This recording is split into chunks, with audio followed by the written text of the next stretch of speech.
Welcome to The Explainer. So you're eyeing one of the most historically profitable, yet, let's be real, kind of intimidating industries out there, global trade. I totally get it, but honestly, it really doesn't have to be a total mystery. Today, we're going to completely demystify the export and import business. Well, I say the absolute most critical questions you've got. Think of this as your complete step-by-step blueprint to take you from a total beginner to confidently executing your very first international deal. Okay, let's dive right into this. Here's our roadmap for today. We're hitting the foundation, matchmaking, logistics and protection, and finally, the payoff. Phase 1, the foundation. Let's get those legal and financial basics locked down.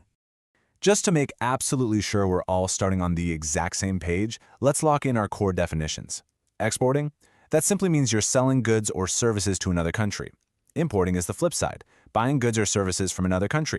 So, say you're based in India and you're selling spices to a buyer over in the US, you're the exporter. But if you bring in electronics from China to sell in your local hometown, you're the importer. Pretty straightforward, right? It's literally just international buying and selling in a nutshell. Now here is, without a doubt, the number one question beginners ask. Do I need millions of dollars to start? No way. The real answer? Just about $1,000. You absolutely do not need a fortune to get this off the ground. Actually, a lot of hugely successful global traders launch their entire operation with less than $1,000. How do they do it? They start small, acting as a trading agent or a broker. In that specific model, you're basically the ultimate matchmaker, connecting buyers and sellers and earning a sweet commission, all without ever actually purchasing or even touching the physical goods yourself. So, what about the paperwork? I know, paperwork sounds awful, but it's actually super manageable. Please don't let it scare you off. Here is your essential 5-point checklist to get legally ready to trade. First, you need a basic business registration, like an LLC or a sole proprietorship. Then, this is absolutely crucial, your IEC, or Import-Export Code, which is mandatory in most places. Tack on your standard tax ID or PAN card, open up a dedicated bank account specifically for handling foreign payments, and finally, grab your local sales tax or GST registration. Honestly, just check those 5 boxes, and boom, you are legally ready for the global stage. Moving right along to Phase 2, matchmaking. Time to talk products and buyers. So what exactly are you going to sell? Well, while there isn't one single magical product for everybody, we do have these evergreen categories. These are massive industries with virtually constant global demand. We're talking agricultural products, think spices or coffee, handicrafts, pharmaceuticals, machinery and auto parts, garments, and chemicals. But hey, here's a massive pro tip for you. Always verify the actual demand in your specific target country before you finalize your product. Don't just guess or assume. Really look at what that market actually needs. Okay, you've got your product. Now, how do you actually find people to buy it? The pros generally rely on 5 proven avenues. First, you've got those giant B2B platforms like Alibaba. Then there are massive trade fairs like the Canton Fair. Also, never underestimate the power of LinkedIn for making direct business-to-business connections. You can also tap into your local government export councils. They'll literally help you find buyers for free. And lastly, good old-fashioned cold emailing.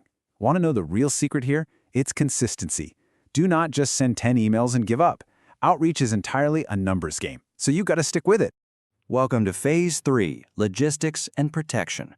This is where we learn how to physically move the goods and, more importantly, keep your business safe. All right, before we go a single step further, we need to hit pause and address the giant elephant in the room. What on earth is an Incoterm?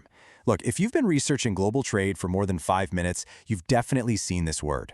It's super intimidating jargon, and frankly, it's the #1 thing that trips up beginners. Let's demystify this right here, right now. Incoterms simply stands for International Commercial Terms. They're just universal trade rules that clearly define who is responsible for shipping, who handles insurance, and who deals with customs. Is it the buyer or is it the seller?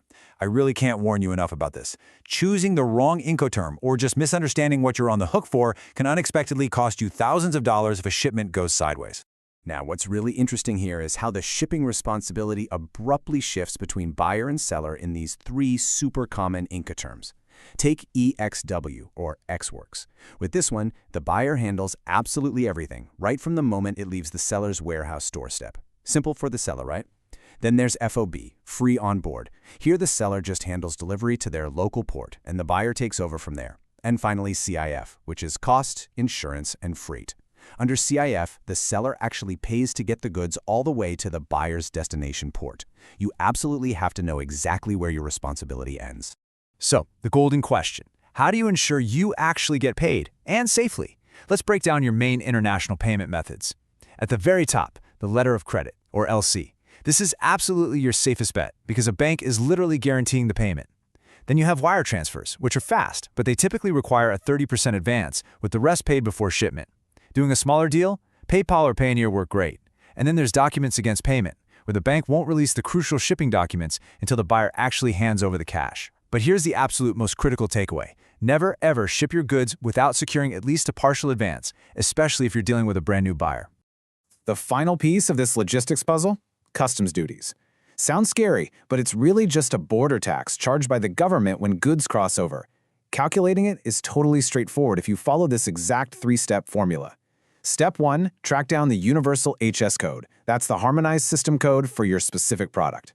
Step 2, figure out your total CIF value, which is just the cost of your goods plus insurance and freight.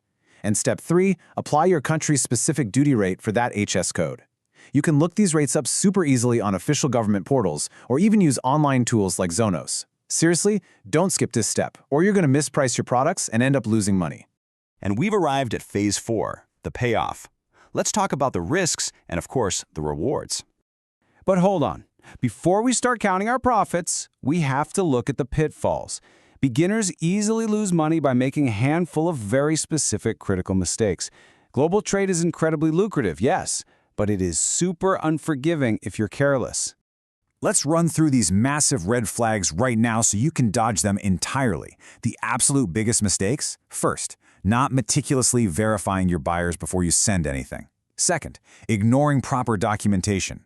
That's a great way to leave your cargo stranded at a port.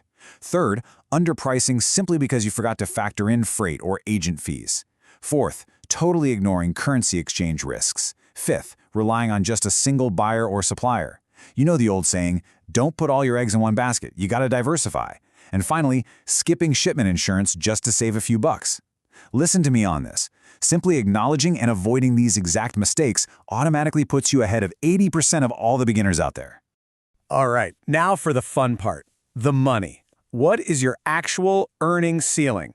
As this chart brilliantly illustrates, it depends entirely on how you set up your business. If you stick with the low-risk brokerage model we talked about earlier, you're generally looking at earning up to a 10% commission per deal. Not bad. But if you decide to level up into direct exporting, where you take on more risk and actually handle the physical goods, well, your profit margins can absolutely skyrocket up to 40%, depending on the product. I want you to really let this sink in.